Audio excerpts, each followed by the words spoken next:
आकाशवाणी गोरखपुर से प्रादेशिक समाचार।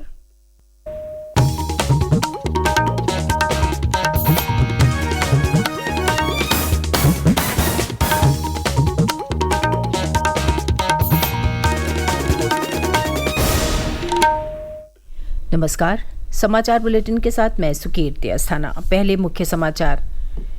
रेलवे के विकास के लिए बजट में प्रदेश को 19,848 करोड़ रुपए किए गए आवंटित। अब अपनी तैनाती तहसील में ही निवास करेंगे एसडीएम और तहसीलदार। मुख्य सचिव मनोज कुमार ने जारी किया आदेश।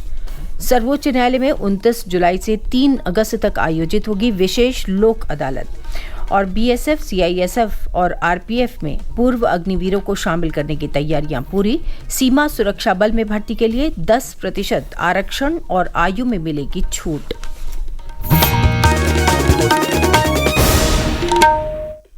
और अब समाचार विस्तार से। केंद्रीय रेल और सूचना एवं प्रसारण मंत्री अश्विनी वैष्णव ने कहा है कि उत्तर प्रदेश में रेलवे के विकास के लिए कुल 92,000 करोड़ रुपए का निवेश किया जा रहा है। श्री वैष्णव ने कल वर्चुअल प्रेस कॉन्फ्रेंस को संबोधित करते हुए कहा कि 2004 से 2014 तक यूपीए के कार्यकाल में उत्तर प्रदेश में रेलवे के विकास के लिए 1109 करोड़ रुपए आवंटित किए गए थे, जिसे प्रधानमंत्री नरेंद्र मोदी के कार्यकाल में बढ़ाकर 19,848 करोड़ रुपए कर दिया गया है, जो पिछली सरकार की तुलना में 18 गुना ज्यादा है। प्रधानमंत्री श्री नरेंद्र मोदी जी ने उत्तर प्रदेश में रेलवे के विकास के लिए 19,848 करोड़ रुपए का एलोकेशन किया है। जिस तेजी से पिछले 10 वर्षों में उत्तर प्रदेश में रेलवे का काम हुआ है, उसका आप किसी भी पैमाने पे देखें तो वो एक नया रिकॉर्ड है। श्री वैष्णव ने कहा कि उत्तर प्रदेश में पिछले 10 वर्षों में 4,900 किलोमीटर रेलवे ट्रैक बनाए गए हैं, जो पूरे स्विट्जरलैंड के रेलवे ट्रैक की लंबाई से अधिक हैं। उन्होंने कहा कि उत्तर प्रदेश के सभी रेलवे ट्रैक का 100% विद्युतीकरण हो चुका है। साथ ही प्रदेश में पिछले 10 वर्षों में 1490 फ्लाईओवर और अंडरपास का निर्माण हुआ है, जिससे ग्रामीण क्षेत्र के लोगों का जीवन सुगम हुआ है और दुर्घटनाओं की संख्या कम हुई है। केंद्रीय रेल मंत्री ने कहा कि कुंभ के दौरान श्रद्धालुओं को किसी तरह की दिक्कत ना हो, इसके लिए 40 से अधिक प्रोजेक्ट्स को चिन्हित किया गया है।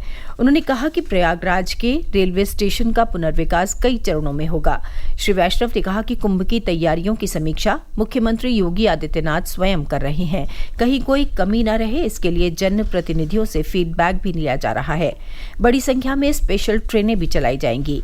उधर पूर्वोत्तर रेलवे की महाप्रबंधक सौम्या माथुर ने पत्रकारों से बातचीत में कहा कि बजट का अधिकांश हिस्सा रेलवे के आधारभूत ढांचे के विकास पर खर्च होगा।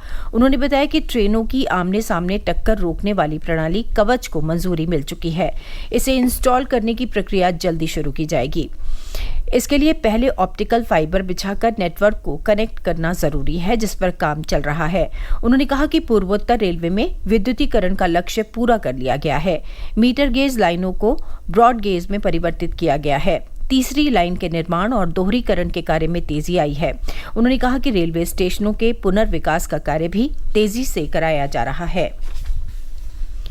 राज्यसभा में कल शून्यकाल के दौरान केंद्रीय वित्त मंत्री निर्मला सीतारमण ने आम बजट में कुछ राज्यों के साथ भेदभाव बरतने के आरोप को खारिज किया। उन्होंने आरोप लगाया कि कांग्रेस के नेतृत्व में विपक्ष लगातार ये धारणा बनाने का प्रयास कर रहा है कि विपक्षी दलों वाले राज्यों को बजट में कुछ नहीं दिया गया है। उन्होंने स्पष्ट किया कि किसी भी बजट में हर राज्य का नाम नहीं लिया जा सकता। कल सुबह सदन की कार्यवाही शुरू होते ही विपक्ष के नेता मल्लिकार्जुन खड़गे ने इस मुद्दे को उठाते हुए आरोप लगाया कि केंद्रीय बजट सरकार को बचाने का प्रयास था। उधर लोकसभा में भी इसी मुद्दे पर विपक्षी सदस्यों ने सदन से वॉकआउट किया। अध्यक्ष ओम बिरला ने इस पर आपत्ति दर्ज की और कहा कि सदन को शून्यकाल के दौरान योजनाबद्ध तरीके से बाधित करना सही नहीं है। संसदीय मामलों के मंत्री किरेन रिजिजू ने कहा कि सर्वदलीय बैठक के दौरान सभी दलों के नेताओं ने सदन की सुचारू कार्यवाही चलाने पर सहमति व्यक्त की थी। उन्होंने कहा कि प्रश्नकाल के दौरान विरोध प्रदर्शन उपयुक्त नहीं है। जनता की समस्याओं को सुनने और समय पर उनकी समस्याओं का निस्तारण सुनिश्चित कराने के लिए अब सभी एसडीएम और तहसीलदारों को अपनी तहसील में ही निवास करना होगा। इस संबंध में मुख्य सचिव मनोज कुमार सिंह की ओर से सभी मंडलायुक्तों और जिला अधिकारियों को निर्देश जारी कर दिए गए हैं।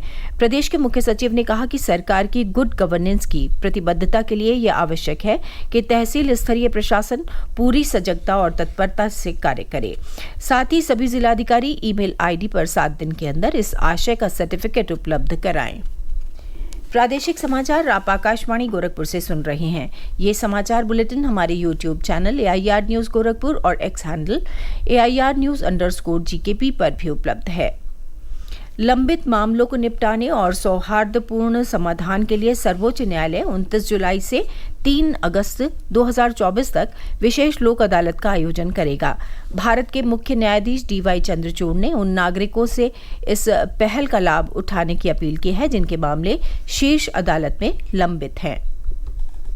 इस साल 29 जुलाई से 3 अगस्त तक भारत के सर्वोच्च न्यायालय ने लोक अदालत का आयोजन किया है। इस साल सर्वोच्च न्यायालय अपने 75वें वर्ष की वर्षगांठ पर इस स्पेशल लोक अदालत का आयोजन करते हुए ये ध्यान में हमने रखा है कि सुप्रीम कोर्ट में काफी मामले नागरिकों के लंबित हैं और मैं आप सब से गुजारिश करता हूं, लिटिगेंट से गुजारिश करता हूं, वकीलों से, एडवोकेट्स ऑन रिकॉर्ड से कि इस लोक अदालत में आप हिस्सा लें ताकि ये सारे जो मामले हैं इनमें जहां हम कर सकें इनका हम निवारण कर लें और शीघ्र लोगों को न्याय पहुंचाएं।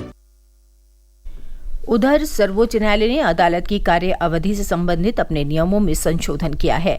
संशोधन के अनुसार नई कार्य अवधि सुबह 10 बजे से शाम 5 बजे तक होगी। शीर्ष न्यायालय ने अपनी अधिसूचना में कहा है कि छुट्टियों और दूसरे तथा चौथे शनिवार को अदालत के कार्यालय बंद रहेंगे। नए नियम 1 अगस्त से लागू होंगे।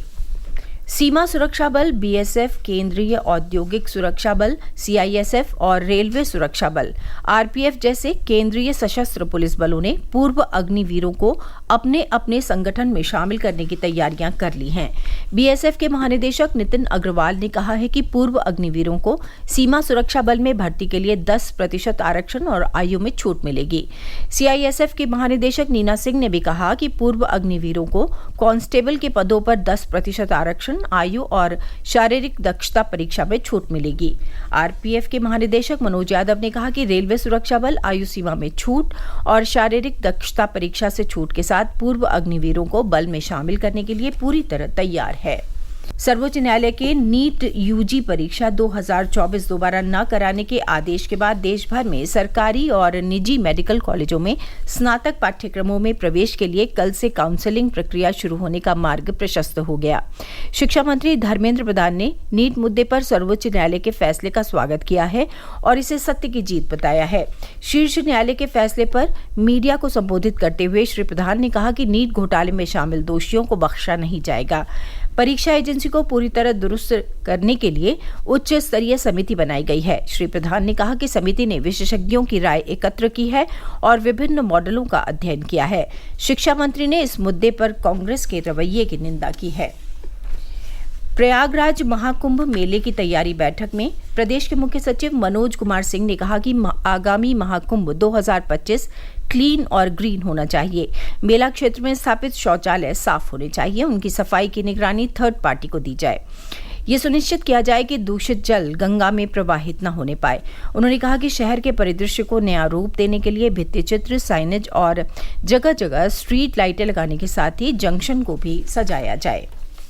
भारत पाकिस्तान नियंत्रण रेखा पर 23 जुलाई को हुई मुठभेड़ में शहीद जवान सुभाष चंद्र का पार्थिव शरीर आज उनके हाथरस स्थित सादाबाद तहसील के नागलमनी गांव लाया जाएगा। पूरे सैन्य सम्मान के साथ गांव में ही शहीद का अंतिम संस्कार होगा। अंत में मुख्य समाचार एक बार फिर। रेलवे के विकास के लिए बजट में प्रदेश को 19,848 करोड़ रुपए किए गए आवंटित। अब अपनी तैनाती तहसील में ही निवास करेंगे SDM और तहसीलदार। मुख्य सचिव मनोज कुमार ने जारी किया आदेश।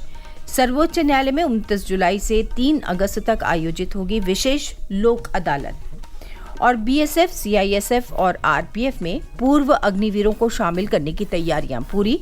सीमा सुरक्षा बल में भर्ती के लिए 10% आरक्षण और आयु में मिलेगी छूट।